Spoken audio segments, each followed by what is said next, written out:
Bonjour, nous allons aborder aujourd'hui un sujet qui concerne tous les investisseurs au Mexique, le fideicomiso.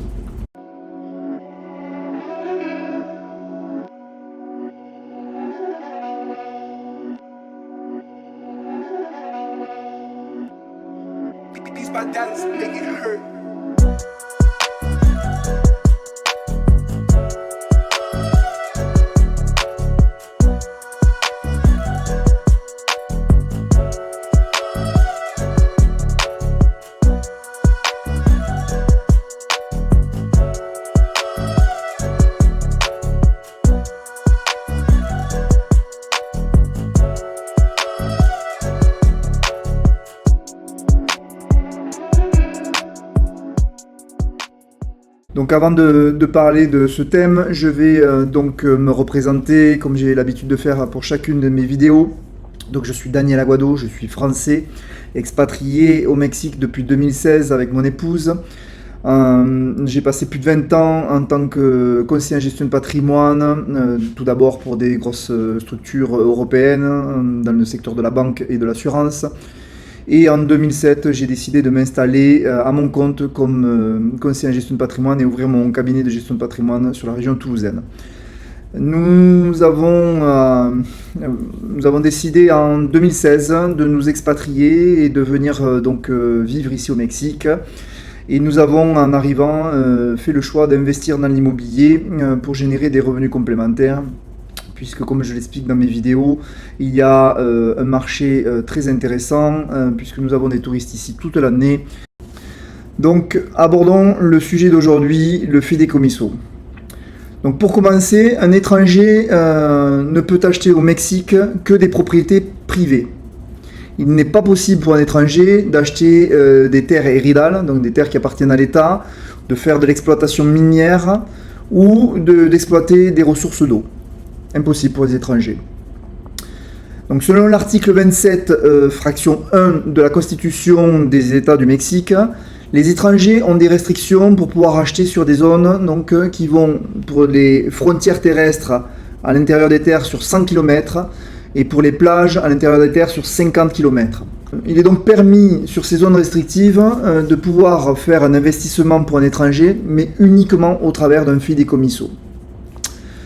Ce permis est donc délivré par le secrétariat des relations extérieures qui va permettre de constituer un fideicomiso auprès d'une étude notariale et avec un autre intermédiaire qui est une banque mexicaine.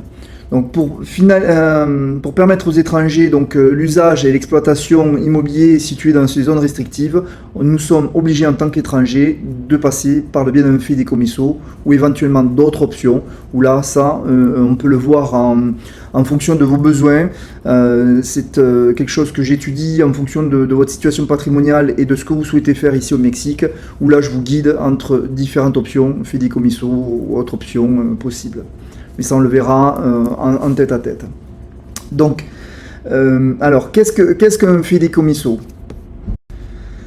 Alors, c'est un contrat dans lequel un vendeur transfère une propriété d'un immeuble à une institution bancaire mexicaine, qui cette dernière transfère l'usage, la possibilité de louer, de modifier ou de vendre le bien immobilier que vous achetez. Pour la création d'un fideicomiso, il faut compter environ 1500-1900 $ au moment de la création, et ensuite la gestion annuelle de ce fideicomiso génère donc des honoraires par la banque d'environ 560 $ par an.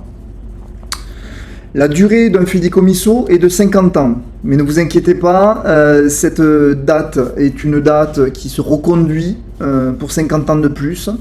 Ce n'est pas une fin de propriété, c'est juste une date qu'ils ont établie. Voilà, il fallait bien donner une date, ils ont mis 50 ans, et au bout de 50 ans, vous pouvez de nouveau renouveler le fideicomiso tacitement.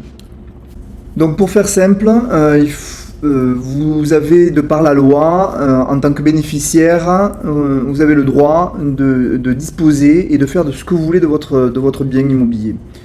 Il faut que vous preniez en considération que c'est la loi ici au Mexique et que de nombreux étrangers ont déjà acheté avant vous par le biais d'un fideikommisso. C'est pas quelque chose de nouveau, c'est quelque chose qui existe depuis de nombreuses années, qui a été usé et utilisé par des milliers et des milliers d'étrangers. Nous-mêmes, en tant qu'investisseurs avec mon épouse, avons acheté des biens au travers de fideikommisso. Nous les avons, pour certains, rénovés, même certains vendus. Donc on peut vous dire que nous avons pleinement la propriété et qu'on fait ce qu'on veut de notre appartement. C'est juste un cadre de loi que nous imposent les États mexicains. Donc maintenant, nous allons voir quels sont les différents intervenants à l'intérieur d'un fideikommisso. Donc, il y a 3 intervenants à l'intérieur d'un fideikommisso. Le premier est le fideikommittente. C'est donc une personne physique ou une personne morale qui transfère la propriété du fideikommisso. Plus simplement, c'est le vendeur. Le deuxième intervenant est le fideiusario. Donc c'est l'institution bancaire qui va être le cadre donc, de ce fideikommisso. Et le troisième intervenant, c'est le fideikommissario. Là, donc c'est la personne physique ou morale qui reçoit la possession donc, du bien immobilier pour son usage libre. Là, on parle donc de vous, l'acheteur. Et vous êtes donc responsable de toutes les charges de la propriété, c'est-à-dire vous devenez responsable de l'entretien, des charges, des impôts. Donc vous êtes donc bien responsable et libre d'usage de votre bien. Donc maintenant nous allons voir quel est le processus pour faire un fideikommisso. Quelle est la démarche ? Donc c'est le notaire qui va se mettre en relation avec le vendeur pour récupérer l'ensemble de la documentation et vérifier que nous avons bien affaire à un réel possesseur donc, de ce bien. Il va pouvoir donc avec l'ensemble de ces éléments également vous estimer les coûts et il vous demandera de verser un acompte.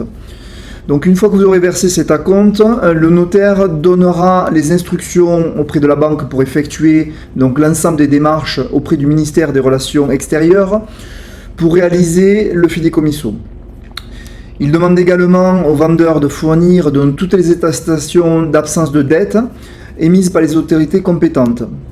Donc nous voyons bien que là, nous avons déjà une démarche qui vous permet de vous garantir que vous êtes sur une opération saine. Une fois l'autorisation accordée, le notaire donnera un exemplaire du fideikommisso à la banque afin qu'elle-même réalise avec son service juridique les vérifications qu'a déjà faites le notaire. Donc c'est une double vérification qui est réalisée. Et une fois que cette vérification-là est faite par le service légal donc de la banque, ils vont remettre donc au notaire le fideikommisso. Donc deuxième vérification, donc là nous voyons bien que nous sommes quand même assez protégés et même je dirais que grâce au fideikommisso nous avons une meilleure protection dans notre investissement. Une fois ces démarches de vérification réalisées, le notaire organise donc la date à laquelle il va vous convier ainsi que les vendeurs pour signer donc les écritures et signer le fideikommisso. Une fois que le notaire donc sera payé à ce moment-là donc du solde, il va s'occuper de réaliser l'enregistrement auprès du registre public des propriétés.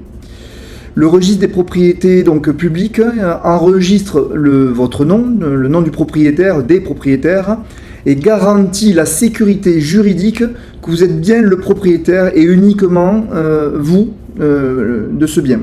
Donc troisième niveau de protection. Donc il y a beaucoup de personnes qui parlent sur les réseaux sans le savoir, en disant oui il faut faire attention au Mexique, il y a beaucoup d'arnaques. Alors oui, il faut faire attention, mais il faut savoir que quand on est en train de faire une opération avec des professionnels, tout est vérifié de manière à vous protéger et les choses sont faites en règle et vous pouvez voir que comme en France ou comme au Canada, il y a un notaire, il y a un cadastre, il y a un registre public qui enregistre la propriété, donc il y a vraiment des organismes qui vous garantissent que vous êtes bien les propriétaires et qui garantissent votre opération. Donc pour conclure, donc nous avons abordé donc aujourd'hui le fideikommisso qui est une des possibilités qui s'offre à vous pour investir au Mexique. Il faut savoir qu'il y a d'autres options, c'est quelque chose que j'étudie au cas par cas donc avec les personnes qui me contactent. parce que en fonction de votre situation patrimoniale, encore une fois, en fonction de votre besoin et de la destination que vous allez donner à vos investissements ici au Mexique, il est important de réfléchir à une stratégie et à voir quels pourraient être les autres outils possibles pour votre investissement. Donc, n'oubliez pas d'enregistrer, de liker, de vous abonner à ma page et c'est avec plaisir que je vous retrouverai dans une prochaine vidéo. Et n'hésitez pas à me contacter pour qu'on rentre un peu plus en détail pour étudier votre possibilité d'investir au Mexique. À très bientôt.